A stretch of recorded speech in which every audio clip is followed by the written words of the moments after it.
kewajiban zakat fitrah bagi kaum muslimin dengan mengeluarkan kurma atau gandum. Penulis menyebutkan babun zakatul fitri alal muslimin, bab tentang zakat fitrah yang menjadi kewajiban bagi kaum muslimin. Tayyib, kita akan membahas tentang zakat fitrah. Zakat fitrah sebutan dalam dalil zakatul fitri. Kalau dalam dalil sebutannya zakatul fitri, zakat fitri. Kenapa disebut sebagai zakatul fitri? Karena zakat ini ditunaikan ketika Idul Fitri. Apa arti dari kata fitri? Zakat fitri ini yang ada dalam teks dalil.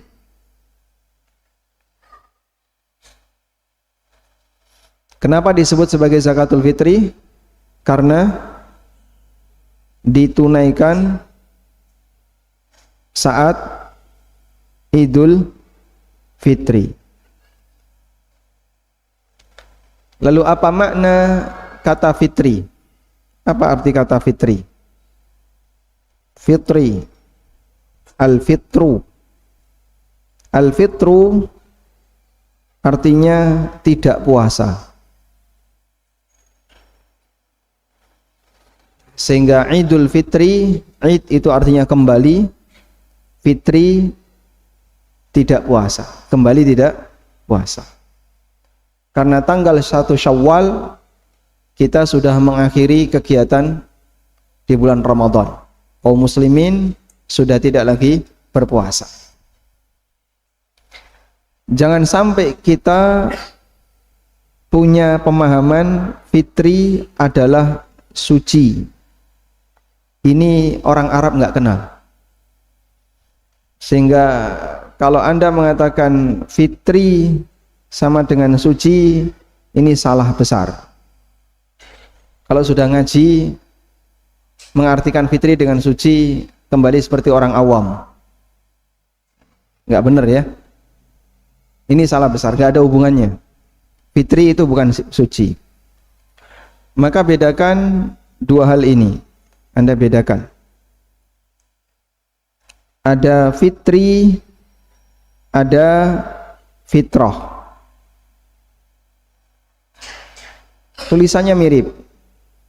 Al-fitru, ada al-fitratu. Kalau fitrah artinya aslul khilqah, kondisi awal ketika manusia diciptakan. Kondisi awal saat hamba diciptakan.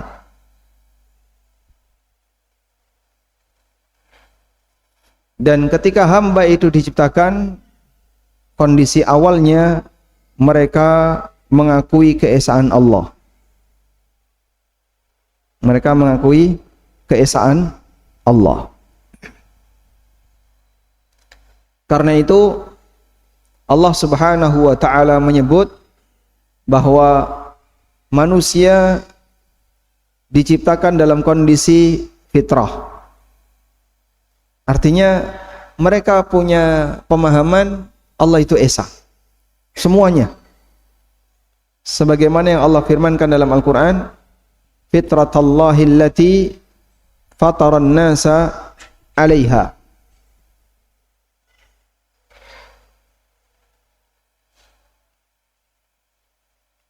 Di surat Ar-Rum ayat 30 Allah berfirman, fa'aqim wajhaka lid-dini hanifa. Hadapkanlah wajahmu untuk menerima agama yang hanif. Fitratallahi allati fataran nasa 'alaiha. Yaitu agama fitrah Allah di mana Allah ciptakan manusia 'alaiha, di atas fitrah itu. Anda lihat fitrah di situ harokatnya apa? Fathah. Kenapa harokatnya fathah? Dia berstatus sebagai kata pengganti dari hanifan. Fa'akim wajhaka lid-dini hanifan, yaitu fitrah Allah. Hadapkanlah wajahmu untuk menerima agama hanifan, dengan kecondongan terhadap tauhid. Itulah fitrah Allah. Allati fataran nasa 'alaiha, di mana Allah ciptakan manusia di atas fitrah itu. Dan yang dimaksud adalah keyakinan tauhid. Karena itu Nabi SAW pernah menyebutkan dalam hadis yang sahih, ma min mauludin illa wa yuladu alal fitrah. Setiap orang itu dilahirkan dalam kondisi fitrah.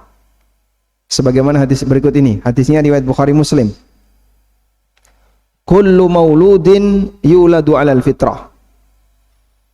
Setiap anak dilahirkan dalam kondisi fitrah. Apa artinya? Dalam kondisi bertauhid. Karena lihat lanjutannya, fa abawahu yuhawwidanihi au yunassiranihi au yumajjisanihi. Kedua orang tuanya yang menyebabkan anak itu jadi Yahudi, Nasrani atau Majusi. Sehingga anak ini dapat pengaruh buruk dari kedua orang tuanya, akhirnya dia berubah, yang awalnya mengakui tauhid jadi mengingkari tauhid. Sehingga makna fitrah di sini apa? Makna fitrah di sini ada tauhid. Fitratallahi allati fataran nasa 'alaiha. Kondisi tauhid itulah awal mula Allah ciptakan hambanya. Sehingga siapapun hamba punya fitrah bertauhid. Yang dimaksud punya fitrah bertauhid itu adalah punya kondisi asal ketika mereka diciptakan. Tapi fitrah dengan fitri berbeda. Maka Idul Fitri itu bukan Idul Fitrah. Sebutannya Idul Fitri apa Idul Fitrah? Idul Fitri. Jangan diartikan kembali suci. Yang ngomong kayak gini salah. Karena fitri bukan suci. Ini orang Arab nggak kenal ya. Idul Fitri kembali suci. Nggak ngerti orang Arab. Fitri itu bukan suci. Idul Fitri tadi apa? Kembali tidak puasa. Ya. Yang benar kembali tidak puasa. Baik. Selanjutnya kita kembali ke masalah zakat tadi. Kenapa disebut sebagai zakat fitri? Dinamakan zakat fitri mengingat waktu pelaksanaan. Zakat ini ditunaikan ketika Idul Fitri, maka disebutlah zakat fitri. Yaitu pada saat orang sudah mulai meninggalkan Ramadan, maka dia akhiri Ramadan itu dengan bayar zakat. Makanya fungsi zakat fitri ini adalah tuhratan lis-shaim, untuk membersihkan orang yang puasa minal lagwi warrafath, dari aneka pelanggaran ketika puasa. Ngomong jorok, ngomong jahat, ngomong nggak bener, tindak tanduk yang nggak bener, itu semuanya dibersihkan dengan bayar zakat fitri.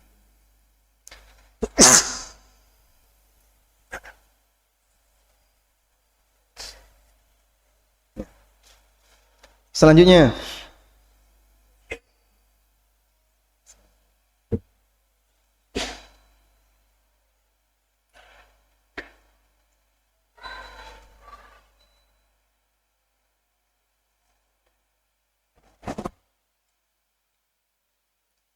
berikutnya, zakat ini juga disebut dengan zakat fitrah. Zakat ini disebut juga dengan zakat fitrah. Dan ini istilah yang paling ma'ruf di masyarakat. Mereka lebih mengenal dengan sebutan zakat fitrah daripada zakat fitri. Boleh nggak menyebut zakat fitri dengan zakat fitrah? Boleh. Demikian keterangan An-Nawawi. Dan makna fitrah di sini seperti ini. Aslul khilqah. Kondisi awal saat hamba diciptakan, artinya badan atau fisik. Badan hamba. Fitrah bermakna badan hamba. Maka disebut zakat fitrah karena dia zakat badan. Oleh karena itu zakat ini ditetapkan untuk semua, baik laki, perempuan, besar, kecil, orang merdeka, bahkan budak. Sehingga budak dizakati nggak? Dizakati. Tapi zakatnya belum, bentuknya adalah zakat fitri. Karena semuanya yang hidup ini dizakati, maka disebutlah sebagai zakat fitrah, yang artinya zakat atas badan, yang merupakan awal mula Allah ciptakan hambanya. Baik, selanjutnya tadi kita sebut zakat fitri karena mengingat waktu pelaksanaan, yaitu dilaksanakan di waktu fitri. Zakat ini dilaksanakan di waktu fitri. Kapan waktu fitri itu? Ada dua pendapat ulama. Pendapat pertama mengatakan kapan waktu fitri?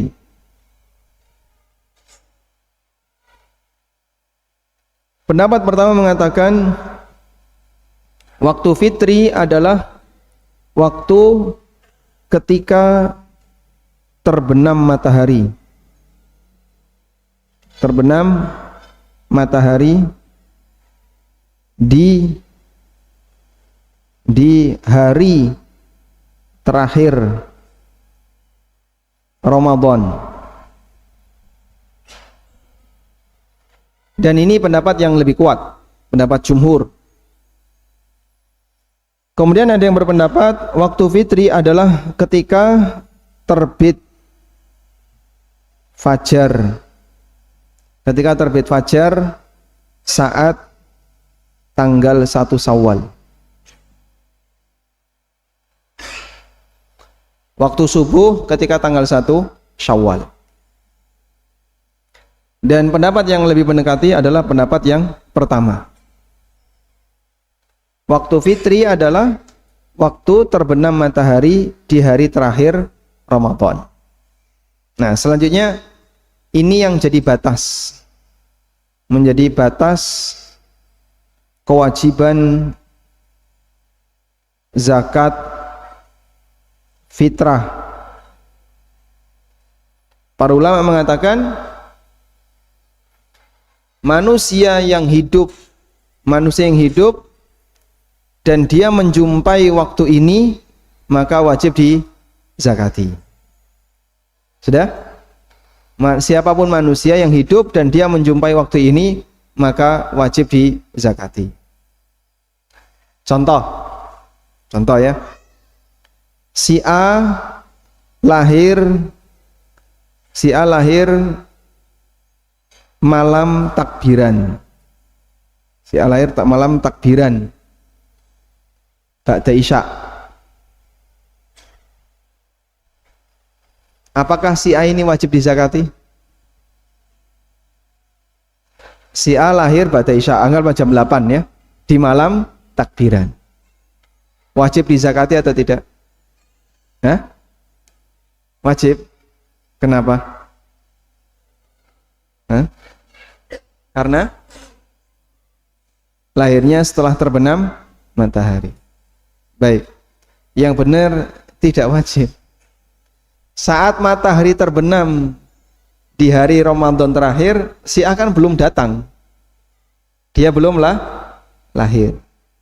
Maka dalam posisi ini berarti si A belum ada ketika sudah datang waktu fitri. Dipahami? Baik. Si B wafat malam takbiran setelah Isya. Si B wafat malam takbiran setelah Isya. Apakah si B wajib dizakati fitrah? Wajib. Kenapa? Saat maghrib malam takbiran si B masih hidup karena dia meninggalnya setelah Isya. Pak, ketahuannya setelah Isya Pak, meninggalnya nggak tahu. Ya kalau begitu diasumsikan saja masih hidup, meninggalnya nggak tahu. Tapi andai kan misalnya bisa dipastikan waktu beliau berhenti bernafas itu pas adzan Isya, berarti saat matahari tenggelam masih ada nyawanya nggak? Masih. Wajib dizakati? Wajib. Udah? Maka kalau si B ini meninggal jam 5 sore di hari Ramadan terakhir, dizakati atau tidak? Kenapa? Karena saat matahari tenggelam beliau sudah tidak ada. Bisa dipahami? Baik. Itu berkaitan dengan, jadi mengenal waktu zakat fitri ini nanti turunannya adalah berkaitan dengan masalah apakah si A ini wajib dizakati atau tidak, tergantung apakah dia hidup saat matahari terbenam ketika itu. Wallahu a'lam. Sekarang kita akan baca terlebih dahulu keterangan di buku. Hadis Ibnu Umar radhiyallahu anhuma, beliau menceritakan anna Rasulullah sallallahu alaihi wasallam farada zakatal fitri sa'an min tamrin aw sa'an min sya'irin ala kulli hurrin aw abdin aw dzakarin aw untha minal muslimin. Rasulullah sallallahu alaihi wasallam mewajibkan untuk bayar zakat fitri 1 sok berupa kurma, 1 sok syair, gandum kasar itu syair, ala kulli hurrin, kepada semua orang yang merdeka atau budak laki maupun perempuan di kalangan kaum muslimin. Sehingga siapapun muslim maka dia punya kewajiban untuk bayar zakat fitrah. Baik. Selanjutnya dalam hadis dari Abdullah bin Umar radhiyallahu anhuma, beliau menceritakan amaran Nabiyyu sallallahu alaihi wasallam bi zakatil fitri sa'an min tamrin aw sa'an min sya'ir. Nabi sallallahu alaihi wasallam perintahkan untuk bayar zakat fitri 1 sok kurma, 1 sok syair. Qala Abdullah radhiyallahu anhu, kata Abdullah ibnu Umar radhiyallahu anhu, faja'alan nasu idluhu muddaini min hintah. Lalu masyarakat menggantikan bayar zakat dengan hintah. Hintah itu gandum yang halus, gandum yang bagus, dengan ukuran 2 mud. Dengan ukuran 2 mud. 2 mud itu setengah sok. Baik. Kita lanjutkan. Hadis Abu Sa'id Al-Khudri radhiyallahu anhu, beliau menceritakan, kunna nukhriju zakatal fitri sa'an min ta'amin aw sa'an min sya'irin aw sa'an min tamrin aw sa'an min aqid aw sa'an min zabib. Kami dulu mengeluarkan zakat fitri 1 sok makanan, 1 sok gandum, 1 sok kurma, 1 sok akid.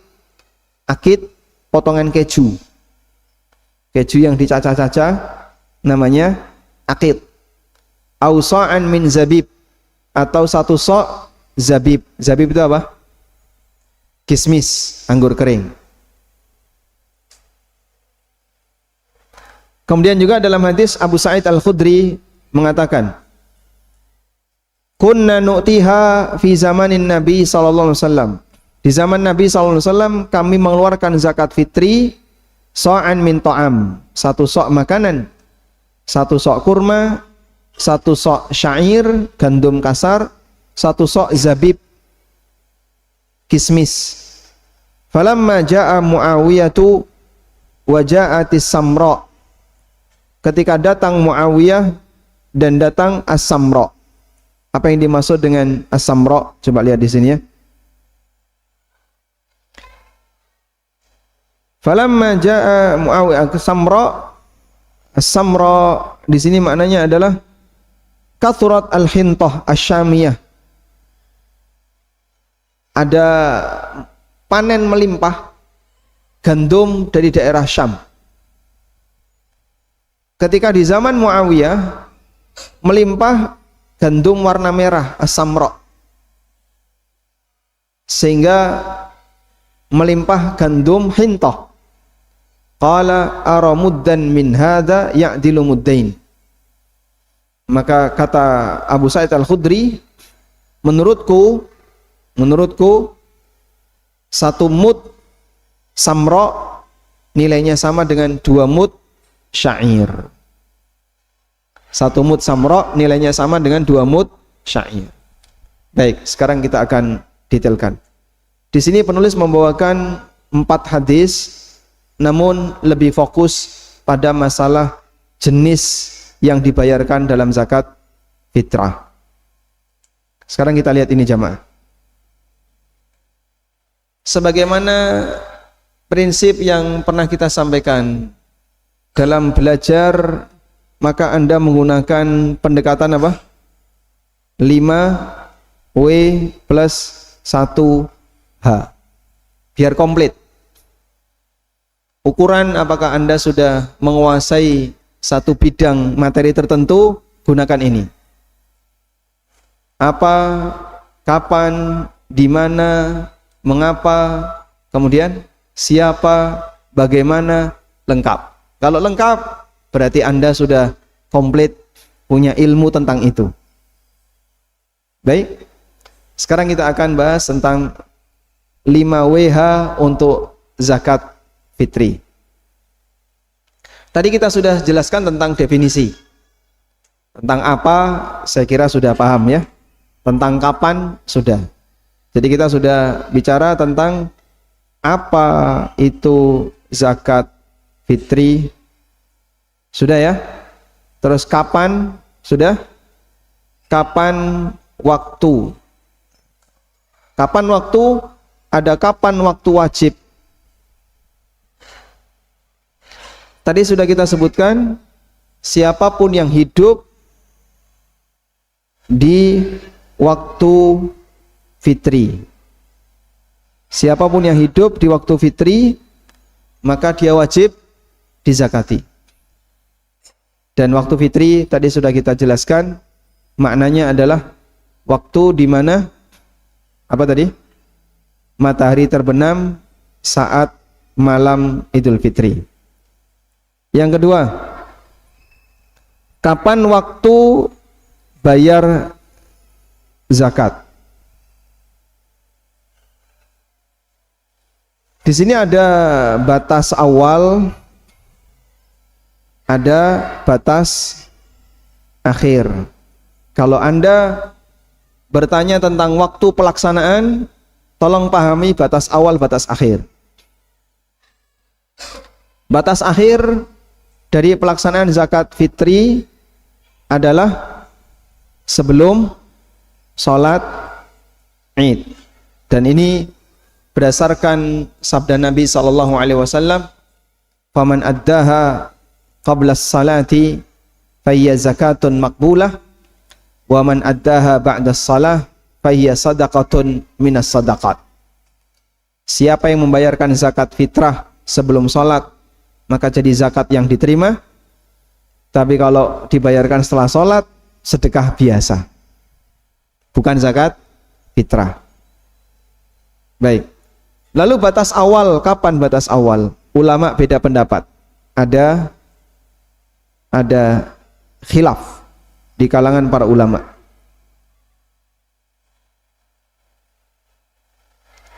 Ada yang mengatakan sejak Ramadan, begitu masuk tanggal 1 Ramadan sudah boleh bayar zakat fitrah. Ada yang mengatakan kalau sudah masuk pertengahan Ramadan. Ada yang mengatakan hanya boleh 3 hari sebelum Idul Fitri. Kalau kurang dari itu, sebelum itu harus diulang. Ada khilaf di kalangan para ulama tentang batasan waktu awal untuk pelaksanaan zakat fitrah. Baik. Dan wallahu ta'ala alam, pendapat yang lebih mendekati, kalau merujuk dari praktek para sahabat, zakat fitri atau zakat fitrah sudah boleh ditunaikan ketika sudah memasuki pertengahan Ramadan.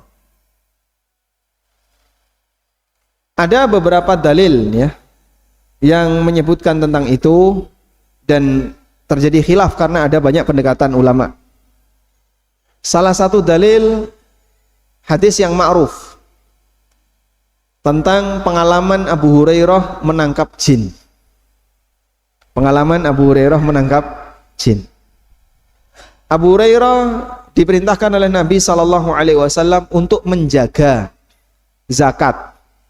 Lalu ada jin malam-malam yang mencuri. Ditangkap? Tangkap. Lalu gimana? Mau dilaporkan, tapi dia memelas, terus dibebaskan. Kata Nabi SAW, dia berdusta, nanti dia pasti balik lagi. Malam kedua balik lagi, betul. Ditangkap lagi, memelas, dilepaskan. Sampai yang ketiga. Nah, ketiga kali ini nggak ada ampun. Akan aku laporkan kamu kepada Rasulullah SAW. Dia memelas, jangan. Tapi nggak ada ampun, karena sudah yang ketiga. Lalu jin ini mengajari apa? Ayat kursi, dibaca sebelum tidur. Kemudian Nabi SAW mengatakan, sadaqa wa huwa kadzub. Kali ini dia benar, meskipun aslinya dia pembohong. Makanya jin itu karakternya pembohong. Sehingga kalau orang meruqyah orang lain, kok jinnya ngomongnya gak karuan, jangan dipercaya. Nabi SAW menyebut kadzub, pembohong. Oh, ngomongnya gak karuan. Tonggoku iki, tonggomu sing iki, oh, malah ngelek-ngelek tonggone. Wah, jadi aku saiki dadi ngerti, wae tonggone kaya ngene. Gara-gara apa? Jin. Termasuk juga yang masuk ke jasad orang, terus ngaku arwah fani. Dia ngaku arwah, mana mungkin arwah bisa balik? Dan itu jin yang masuk ke jasad manusia. Terus gimana Pak? Ya tidak semua ucapannya benar. Ya mungkin ada ucapannya benar, tapi tidak semuanya benar. Sehingga kalau sampai itu terjadi, maka nggak usah digubris. Sehingga jadi bulan-bulanan, akhirnya para penegak hukum bingung kan gitu. Ini gimana ini? Ini karena basic agamanya kurang. Coba kalau dia paham tentang bagaimana memahami jin, bagaimana penjelasan tentang jin, nanti kan dia bisa ngukur cara menyikapi yang bijak kayak gimana. Viral sebelum ada orang yang bicara secara bijak. Dan itu hakikatnya adalah jin yang masuk ke jasad manusia. Baik, kita tinggalkan jin, kita kembali ke Abu Hurairah tadi ya. Ini Abu Hurairah, beliau menjaga zakat. Zakat apa yang dimaksud? To'amuz zakat, zakat makanan. Dan zakat yang bentuknya makanan itu zakat fitrah. Dan ini kejadiannya ketika Ramadan. Dan itu 3 hari. Andaikan hari yang ketiga masih zakat, berarti kan belum diserahkan. Berarti kemungkinan ini ada hari keempat, kelima, dan seterusnya. Kita nggak tahu, karena Abu Hurairah ketika itu tidak cerita kapan beliau membagikan zakat tersebut. Udah? Intinya kemungkinan pengumpulannya lebih dulu.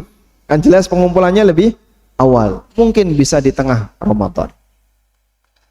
Walaupun secara tanggal pastinya kita tidak tahu. Wallahu alam, itu sebagai tarjih mengenai batas awal tentang kapan seseorang sudah diperbolehkan bayar zakat fitrah. Meskipun beberapa ulama Hambali berpendapat bahwa zakat fitrah itu boleh dibayarkan 3 hari sebelum Idul Fitri. Kalau kurang dari itu, sebelum itu wajib diulang. Dan masyarakat kita bayar zakat fitrah kalau diserahkan langsung itu bisa rata-rata ya, setelah masuk pertengahan Ramadan itu sudah pada bayar zakat fitrah. Nah, yang lebih menyedihkan di perumahan, warganya mudik semuanya. Akhirnya panitianya gimana? H-5 sudah mudik. Sementara banyak orang bingung mau menyerahkan zakat fitrah. Maka nanti kita akan jelaskan setelah mendengarkan adzan Isya. Wassallallahu ala nabiyyina Muhammadin wa ala alihi wa sahbihi wasallam. Kita sambung ke pertanyaan berikutnya. Di mana zakat ini ditunaikan? Zakat fitrah ditunaikan di mana orang itu berada. Anda bisa bedakan ini ya. Kalau zakat mal ditunaikan di posisi mal itu berada. Mal artinya apa? Harta. Sehingga orang Jogja punya perusahaan di Surabaya. Berarti malnya di mana? Di Surabaya. Maka dia di mana menunaikan zakat malnya? Di Surabaya. Karena hartanya di Surabaya. Meskipun orangnya tinggal di Jogja. Begitu? Karena zakat mal ditunaikan di mana mal itu berada. Ini kita membahas yang ideal ya. Yang kedua, zakat fitri. Di mana zakat fitri itu ditunaikan? Zakat fitri ditunaikan di posisi di mana orang itu berada. Karena zakat ini adalah zakat badan. Karena zakat ini adalah zakat badan. Sehingga badannya ada di mana? Di tempat itu zakat fitri ditunaikan. Maka warga perumahan yang kalau Idul Fitri pada mudik, H-5 sudah sepi, tinggal satpam. Kalaupun zakat fitrahnya tidak dikumpulkan di masjid, himbau kepada mereka, tolong bawa ke rumah masing-masing. Pas mudik, bayar zakat fitrah di masing-masing tempat tinggalnya. Sehingga saya zakat fitrahnya di Lamongan, karena mudik ke Lamongan, nanti teman-teman yang lain bisa di daerah masing-masing. Sampai ketika berada di Mekah, saya sarankan jamaah untuk bayar zakat fitrah di Mekah. Dan sekali saya bimbing umroh, ketemu dengan Idul Fitri, maka malam Id jamaah kita kumpulkan, Bapak Ibu kalau bisa beli beras, dan ada banyak beras-beras zakat, sudah 1 paket. Kemudian harganya kalau nggak salah 15 real atau berapa, beli 15 real sudah 1 paket 15 real untuk bayar zakat fitrah. Kasihkan ke banyak sekali yang nampung ya. Orang-orang yang minta-minta atau para pegawai yang nyapu-nyapu itu bisa menerima zakat. Mereka dikasih, terus mereka kumpulkan. Dan Masya Allah ya, zakatnya pakai beras basmati. Karena yang Ciherang nggak ada di sana ya. Apalagi yang 64. Baik. Selanjutnya batasan yang wajib bayar. Siapa orang yang wajib bayar zakat fitrah itu? Kalau zakat mal, maka yang wajib bayar adalah yang punya harta berapa? 1 nisab. Yang punya harta 1 nisab. Kemarin sudah kita bahas ya.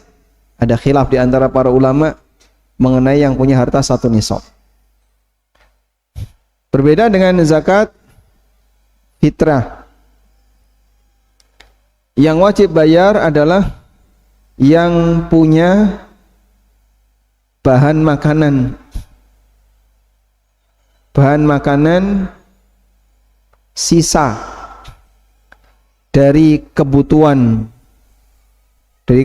sekeluarga saat Idul Fitri.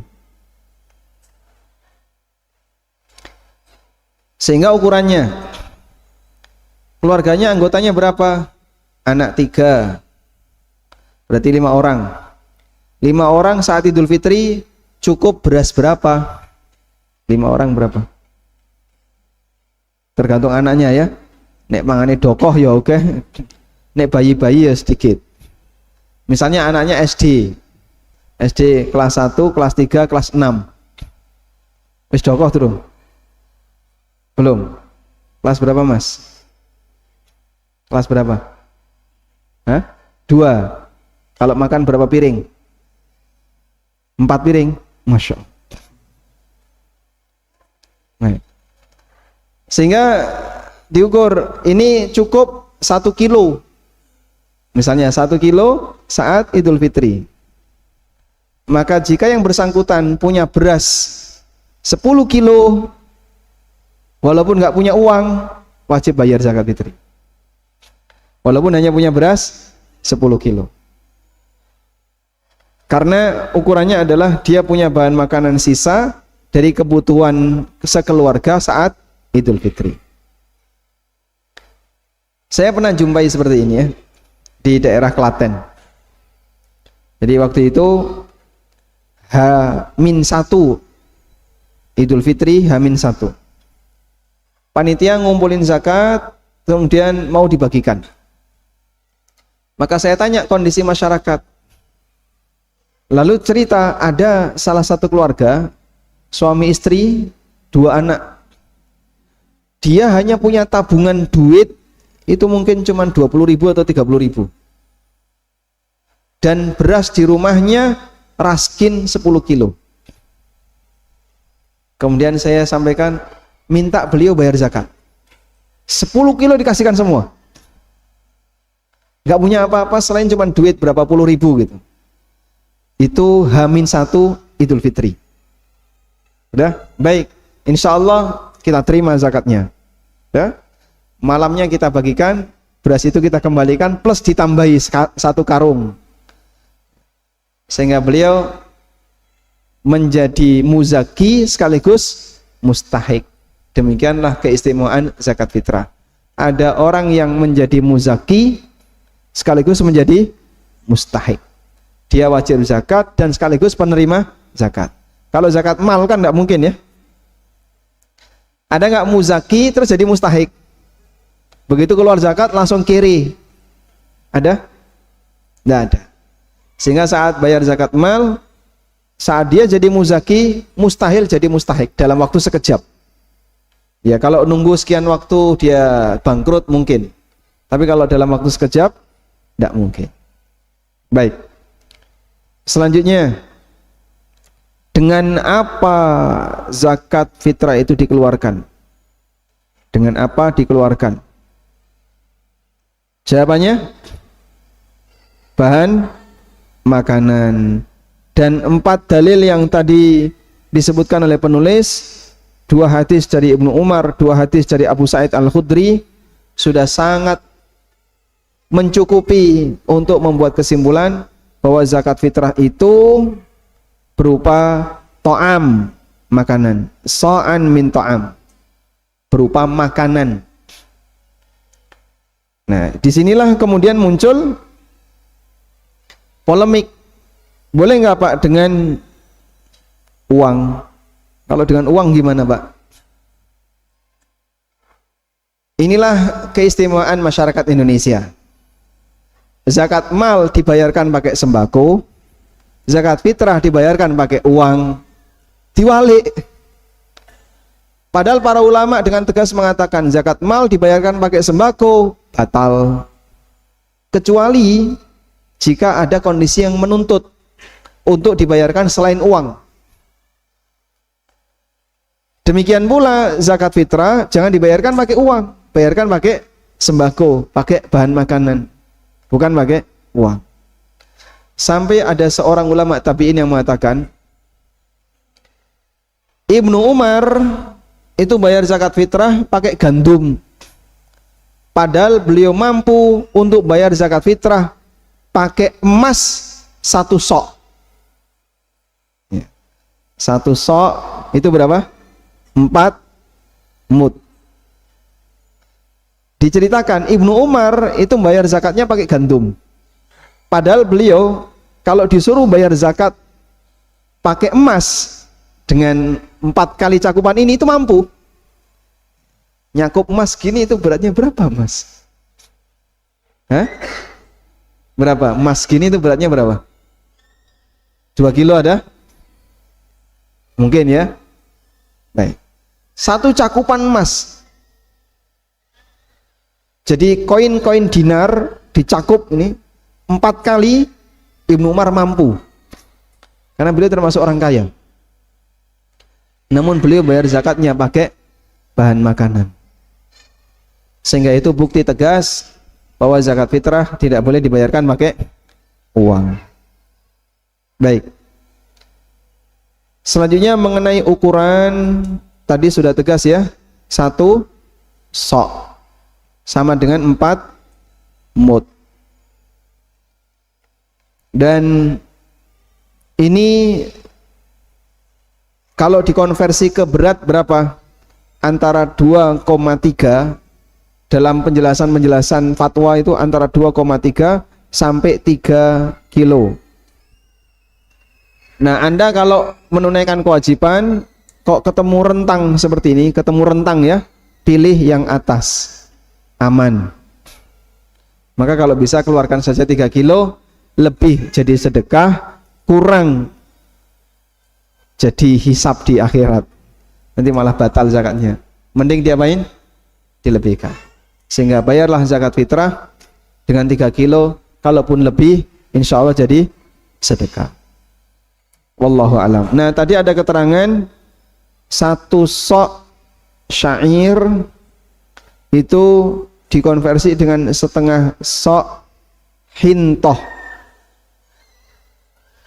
Karena hintoh itu lebih baik, lebih berkualitas, lebih mahal daripada syair. Ini beras rojo lele, yang ini Bramo. Lebih murah ya. Anda bisa bandingin antara beras C4 dengan beras rojo lele. Kalau ini istihad sahabat dan itu umum dilakukan oleh para sahabat, barangkali kiasnya seperti ini. Orang kalau membayar zakat fitrah pakai beras rojo lele yang mahal, maka cukup 1,5 sok. Rojo lele per kilo pinten, Pak? Enggak hafal. Pun dangu mboten sadian beras. Ada 30 kilo, 30 ribu? Enggak sampai. 20. Sekarang beras biasa 15. Ya, jadi mungkin kenapa bisa setengahnya, karena dia lebih mahal. Tapi saya nggak berani menjamin ya. Sebaiknya tetap 3 kilo, dan kalau bisa ya nggak usah rojo lele, kemahalan. Anda gunakan beras seperti beras biasa yang Anda makan. Wallahu a'lam. Wa sallallahu ala nabiyyina Muhammadin wa ala alihi wa sahbihi wa sallam. Wa akhiru da'wana alhamdulillahi rabbil alamin. Wassalamualaikum warahmatullahi wabarakatuh.